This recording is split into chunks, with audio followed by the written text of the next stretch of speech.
জীবনের মূল কষ্ট মায়ের প্রসব বেদনায়, সাত আসমান সাত জমিন তখন মায়েরই মাথায়।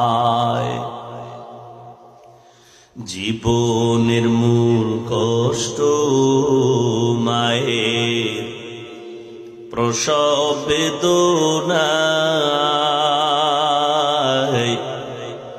সাত আসমান সাত জমিন তখন মায়েরই মাথা।